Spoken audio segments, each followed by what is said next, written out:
Chapter 12. Love and Mr. Brooke.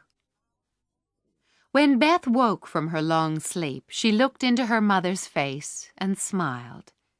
Then she slept again, but Mrs. March held on to her daughter's thin little hand. Hannah made breakfast while Meg and Jo listened as their mother told them about their father's health and Mr. Brooke's promise to stay with him. Then Meg and Jo closed their tired eyes and were able to rest at last. Laurie went to give the good news to Amy at Aunt March's house. He, too, was tired after the long night and just managed to finish telling his story before he fell asleep in the chair. Amy began to write a short letter to her mother, but before she could finish it, she saw Mrs. March coming towards her aunt's house. Amy ran to meet her. There were probably many happy little girls in the city that day, but Amy was the happiest of them all as she sat on her mother's knee. "I've been thinking a lot about Beth," she said. "Everyone loves her because she isn't selfish. People wouldn't feel half so bad about me if I was sick, but I'd like to be loved and missed. I'm going to try and be like Beth as much as I can." Her mother kissed her. "I'm sure you will succeed," she said. "Now, I must go back to Beth. Be patient, little daughter, and we'll soon have you home again." That evening, while Meg was writing to her father, Jo went upstairs to Beth's room and found her mother beside the bed as the little girl slept. "I want to tell you something, Mother," said Jo. "Is it about Meg?" said Mrs. March. "How quickly you guessed," said Jo. "Yes, it's about her.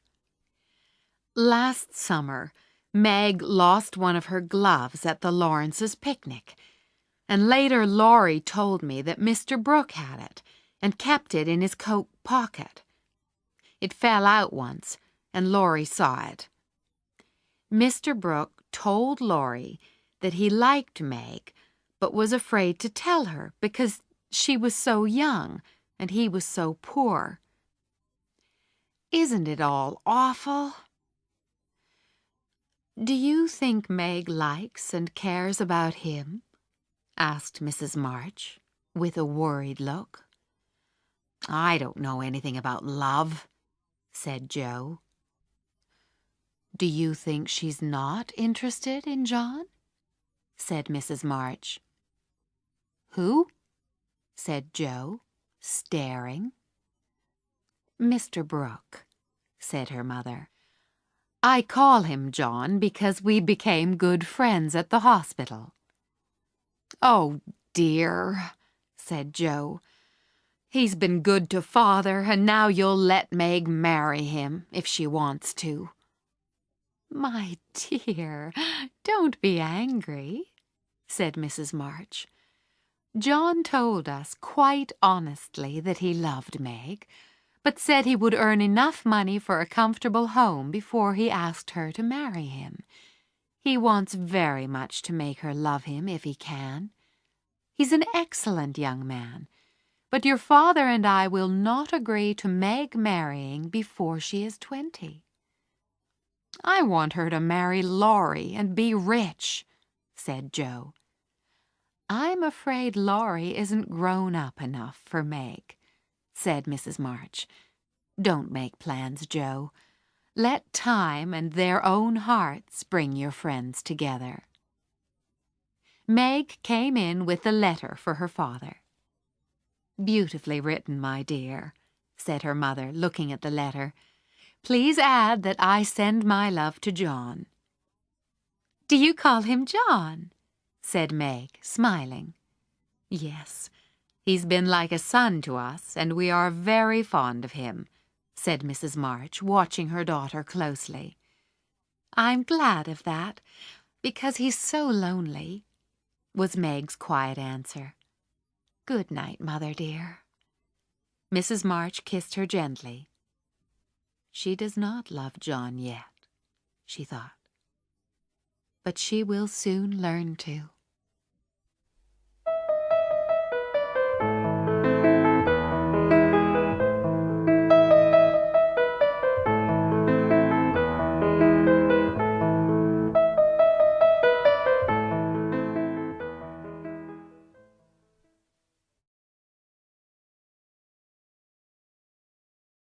Chapter 13. Laurie Makes Trouble and Jo Makes Peace. Laurie quickly realized that Jo was keeping a secret which she refused to tell him, but he guessed the secret was about Meg and Mr. Brooke, and was annoyed that his tutor had said nothing. He began to make some private plans of his own. Meg, meanwhile, was busy getting things ready for her father's return, but a change suddenly seemed to come over her. For a day or two, she jumped when she was spoken to, and there was a worried look on her face. Then a letter arrived for her, and a few minutes later, Mrs. March and Jo saw Meg staring at it with a frightened face. "My child, what is it?" said Mrs. March. "It's a mistake.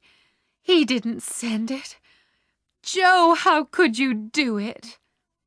Meg hid her face in her hands and cried. "Me? I've done nothing," said Jo. "What's she talking about?"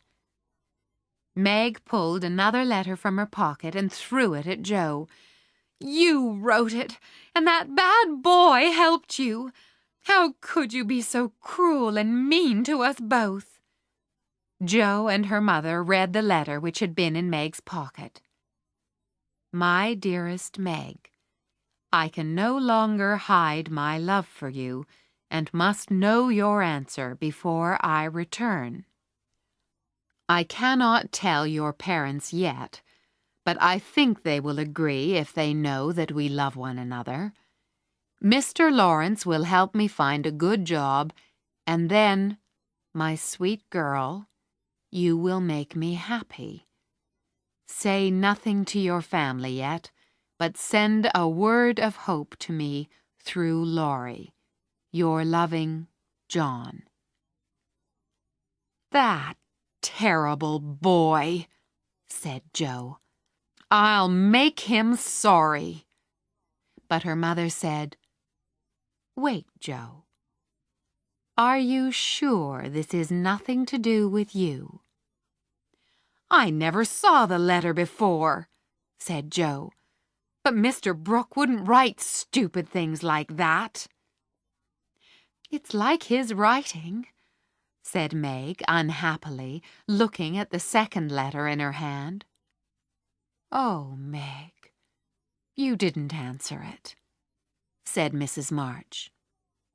"Yes, I did," cried Meg, hiding her face again. "Let me get that wicked boy," shouted Jo. Mrs. March sat beside Meg. "Tell me everything." "Laurie brought the first letter," said Meg. "He didn't seem to know anything about it. I was going to tell you, but I remembered how you liked Mr. Brooke and thought it would be all right to keep my little secret for a while. Oh, now I can never look him in the face again." "What did you write to him?" asked Mrs. March. "I only said that I was too young to do anything, and that I didn't wish to have secrets from you, so he must speak to Father. I thanked him for his kindness, and said I would be his friend, but nothing more, for a long time." Mrs. March smiled and looked pleased. Jo laughed. What did he reply to that? He writes here that he never sent any love letter, and is sorry that my sister Jo should play games with us like this, said Meg. It's a very kind letter, but imagine how awful I feel. I don't believe Brooke saw either of those letters, said Jo. Laurie wrote them both, and he's keeping yours because I won't tell him my secret. Go and fetch Laurie, Jo, said Mrs. March. I'll put a stop to all this at once. Away ran Jo, and Mrs. March gently told Meg Mr. Brooke's real feelings. Now, dear, do you love him enough to wait until he can make a home for you? I'm frightened and worried, answered Meg. I don't want anything to do with love for a long time, perhaps never. If John doesn't know about all this, don't tell him, and please make Jo and Laurie keep quiet. Mrs. March tried to calm her daughter, but as soon as Meg heard Laurie coming back with Jo, she ran out of the room, and Mrs. March saw the boy alone. When Laurie saw Mrs. March's angry face, he guessed the reason. Jo waited outside the room as, inside, the voices rose and fell for half an hour. But the girls never knew what was said. When they were called in, Laurie apologized to Meg and told her that Mr. Brooke knew nothing about either of the two letters. Please forgive me, Meg, he said. I'll try, said Meg, but I didn't think you could be so unkind. Laurie looked so sorry that Jo wanted to forgive him straight away, but she said nothing and refused even to look at him. When he went away, looking hurt and unhappy, Jo wished she had been more forgiving. She could never stay angry for long, so after a while she hurried over to the big house, taking with her as an excuse one of Mr. Lawrence's books that she had borrowed. Is Mr. Lawrence in? Jo asked a servant. Yes, miss, but you can't see him, said the servant. Why? Is he ill? Said Jo.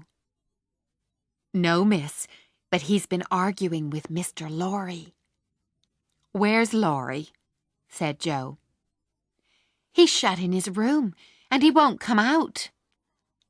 I'll go and see what's the matter, said Jo.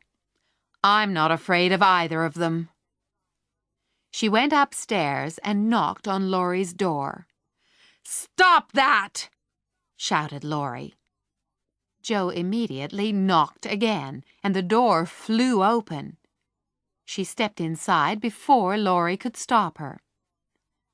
I've come to say that I forgive you, she said, and I won't stay angry with you. Oh, said Laurie. Thank you. What's wrong? She said, seeing his unhappy face. I wouldn't tell Grandfather why your mother wanted to see me because I promised her not to tell anyone, he said. But then Grandfather tried to shake the truth out of me, so I came up here and shut myself in. I expect he's sorry he did that, said Jo. Go down and say you're sorry. I'll help you. No, I won't, said Laurie angrily. I was sorry about Meg, and I asked her to forgive me, but I won't do it again when I'm not the one who is wrong. He ought to believe me when I say I can't tell him something. I don't like being shaken like that, and I won't go down until he apologizes. Listen, if I get your grandfather to apologize for shaking you, will you go down? Said Jo. "Yes, but you won't do it," answered Laurie. "If I can manage the young one, then I can manage the old one," Jo said to herself as she went downstairs. "Come in," said Mr. Lawrence when she knocked on his door.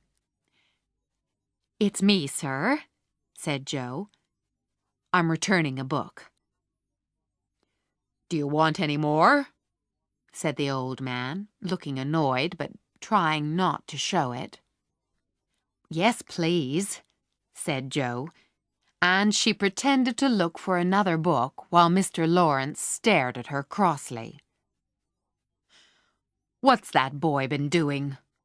he asked suddenly. "He won't tell me." "He did do something wrong, and we forgave him," said Jo. "But we all promised not to say a word to anyone." "He must not hide behind a promise from you soft-hearted girls," said the old gentleman. "Tell me, Jo." "I can't, sir, because Mother has ordered me not to," said Jo. "And if I tell you, it will make trouble for someone else, not Laurie." This seemed to calm the old man. "Then I'll forgive him," he said after a moment. "He's a difficult boy, and hard to manage, you know." "So am I," said Jo. "But a kind word always helps." "You think I'm not kind to him?" he said sharply. "Too kind very often," said Jo, a little afraid, "but just a bit quick to be angry with him sometimes." The old gentleman looked a little ashamed. "You're right, I am. Although I love the boy, I find it hard to be patient with him sometimes. Bring him down and tell him it's all right. I'm sorry I shook him." "Why not write him an apology, sir?" said Jo. "He says he won't come down until he's got one." Mr. Lawrence gave her another sharp look, but then smiled and put on his glasses. "Here, give me a bit of paper," he said.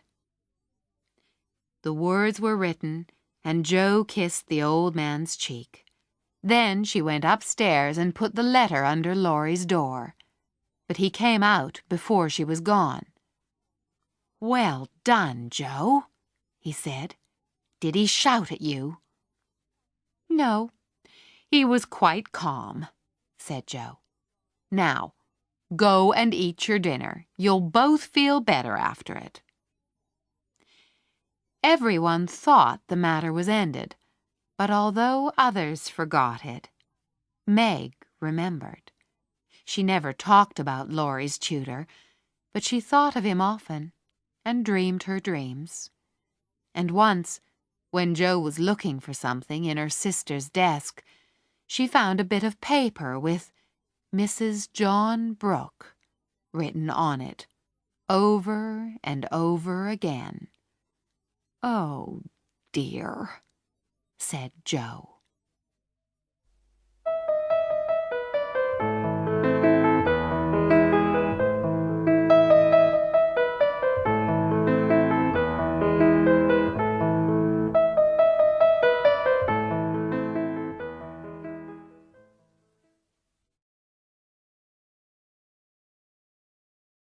Chapter 14. Happier Days. Christmas Day was very different that year. Beth felt much better and was carried to the window to see the snowman which Jo and Laurie had made. It had a basket of fruit and flowers in one hand and a new piece of music in the other. Laurie ran up and down, bringing in the presents, and Jo sang a funny song. "I'm so happy," laughed Beth, as Jo carried her back to the other room to rest after the fun. Oh, I do wish that Father was here, too. Half an hour later, Laurie came to the house and opened the door quietly. "Here's another Christmas present for the March family," he called out. He moved away, and in his place appeared a tall man holding the arm of another tall man, who tried to say something, but couldn't. "Father!" cried Meg and Jo together, and Mr. March disappeared under lots of loving arms and kisses. Mr. Brooke kissed Meg, by mistake, as he tried to explain. Suddenly, the door to the other room opened, and there was Beth, running straight into her father's arms. There were tears of happiness on many faces before all the excitement died down. Then Mrs. March thanked Mr. Brooke for taking care of her husband, and he and Laurie left the family to themselves. Mr. March and Beth sat in one big armchair, and the others sat around them. "I wanted to surprise you all, and the doctor let Mr. Brooke bring me home," said Mr. March. "John has been so good to me. He is an excellent young man." Mr. March looked at Meg, who was staring at the fire. Then he smiled at his wife. She smiled back. Jo understood exactly what the smiles were saying, and went out to the kitchen complaining to herself about excellent young men with brown eyes.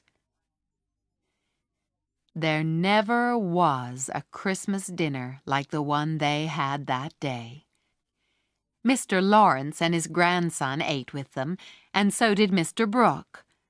Jo gave the tutor many black looks and would not speak to him, which amused Laurie. The guests left early, and the happy family sat together around the fire. "A year ago we were complaining about the awful Christmas we expected to have. Do you remember?" said Jo. "It's been quite a good year," said Meg, thinking about Mr. Brooke. "I think it's been a hard one," said Amy. "I'm glad it's over, because we've got Father back," whispered Beth, who was sitting on his knee. "I've discovered several things about you young ladies today," said Mr. March. "Oh, tell us what they are," cried Meg. "Here's one," he said, taking her hand. It had a small burn on the back, and 2 or 3 little hard places on the front. "I remember when this hand was white and smooth. It was pretty then, but to me it's much prettier now. I'm proud of this hard-working hand, Meg." "What about Jo?" whispered Beth.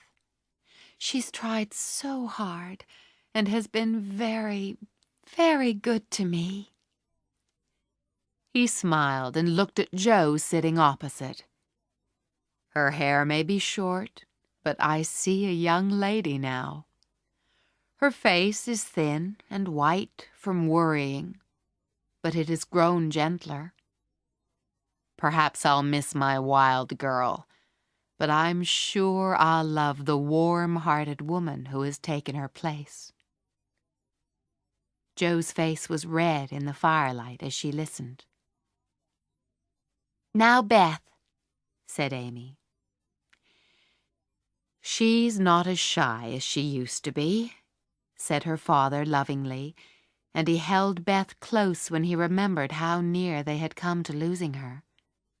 Then he looked down at Amy by his feet. "I've noticed today that Amy has helped everyone patiently and with a smile. She's learned to think more about other people and less about herself." Beth moved out of her father's arms and went to the piano. She touched the keys softly and began to sing. Soon, the others joined her in a happy Christmas song. The next afternoon, Jo and Meg were sitting at the window when Laurie went by. When he saw Meg, he fell on one knee in the snow, beat his chest, and put out his arms towards her. When Meg told him to go away, he pretended to cry before walking away looking miserable. Meg laughed. "What was he doing?" she said. "He was showing you how your John will act," answered Jo crossly. "Don't say my John. It isn't right." But Meg said the words again, silently, inside her head. "If he asks you to marry him, you'll cry or look stupid instead of saying aloud no," said Jo. "No, I won't," said Meg. "I'll say, 'Thank you, Mr. Brooke. You are very kind, but I am too young to marry you. Please let us be friends, as we were.'" "I don't believe it," said Jo. "It's true. Then I'll walk out of the room with my head high." Meg got up and pretended to do it, but ran back to her seat when she heard someone knock on the door. Jo opened it with an angry look. "Good afternoon," said Mr. Brooke. "I came to get my umbrella, which I left behind yesterday." "I'll get it," said Jo, pushing past him. Now Meg can tell him, she thought. But Meg was moving to the door. "I expect Mother will want to see you," she said. "I'll call her." "Don't go," he said. "Are you afraid of me, Meg?" "How can I be afraid when you've been so kind to Father?" said Meg. "I wish I could thank you for it." "You can," he said. And he took Meg's small hand in his and looked at her lovingly. "Oh, please don't," she said, looking frightened. "I only want to know if you love me a little, Meg," he said gently. "I love you so much." This was the moment to repeat the words she had told Jo, but Meg forgot them all. "I don't know," she said, so softly that John had to move closer to hear her reply. He smiled gratefully. "Will you try to find out?"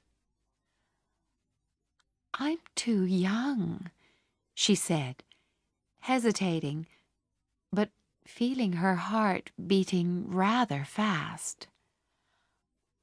"I'll wait while you learn to like me," he said. "Will it be very difficult?" "Not if I choose to learn," she said. "Please choose, Meg. I love to teach, and this is easier than German," said John, taking her other hand. She looked at him and saw that he was smiling. He seemed so sure of success that Meg became a little annoyed. She felt excited and strange, and taking her hands away from his, she said, "I don't choose. Please go away." Poor Mr. Brooke looked shocked. "Do you mean that?" "Yes," she said, rather enjoying the game she was playing. "I don't want to think about these things. It's too soon." "I'll wait until you've had more time," he said. and looked so unhappy that Meg began to feel sorry for him. It was at this moment that Aunt March came in. She had come to see Mr. March and was hoping to surprise the family. She did surprise two of them. Meg, with her face bright red, just stared at her aunt, while Mr. Brooke hurried into another room. "Goodness me! What's all this?" cried Aunt March. "It's Father's friend," said Meg hurriedly. "I'm so surprised to see you, Aunt March." "I can see that," said Aunt March, sitting down. "What has he said to make your face turn pink?" "Mr. Brooke and I were just talking," said Meg. "Brooke? The boy's tutor? Oh, I understand now. I know all about it because I made Joe tell me. You haven't promised to marry him, have you, Meg? If you have, you won't get one bit of my money, do you hear?" It was exactly the wrong thing to say. When Meg was ordered not to marry John Brooke, she immediately decided that she would. "I'll marry whoever I want to, Aunt March, and you can give your money to anyone you like," she said. "You'll be sorry," said Aunt March. "Why don't you marry a rich man to help your family?" "Father and Mother like John, although he's poor," said Meg. "Be sensible, Meg," said her aunt. "He knows I have money, and that's why he likes you, I suspect." "Don't say that," said Meg. "My John wouldn't marry for money any more than I would. We'll work and wait, and I'll be happy with him because he loves me, and—" Meg stopped as she remembered that she had told her John to go away. Aunt March was very angry. "Just don't expect anything from me when you are married," she said.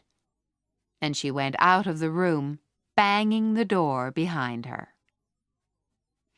Meg didn't know whether to laugh or cry.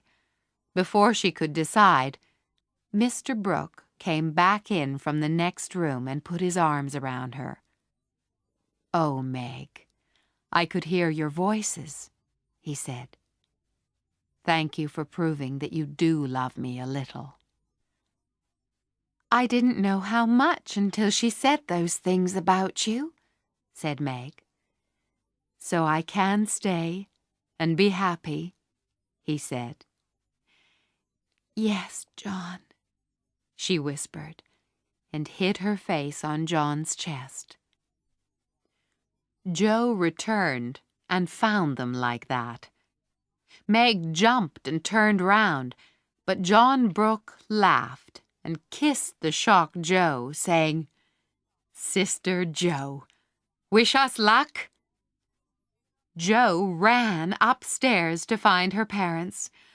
"Go down quickly," she said. "John Brooke is behaving terribly, and Meg likes it." Mr. and Mrs. March left the room in a hurry, while Joe threw herself on the bed and told the awful news to Beth and Amy. But the little girls thought it was all most interesting and delightful. Nobody knew what was said that afternoon, but a lot of talking was done. The quiet Mr. Brooke managed to persuade his friends that his plans were good and sensible. Then he proudly took Meg in to supper. Everyone looked so happy that Joe tried to look pleased too.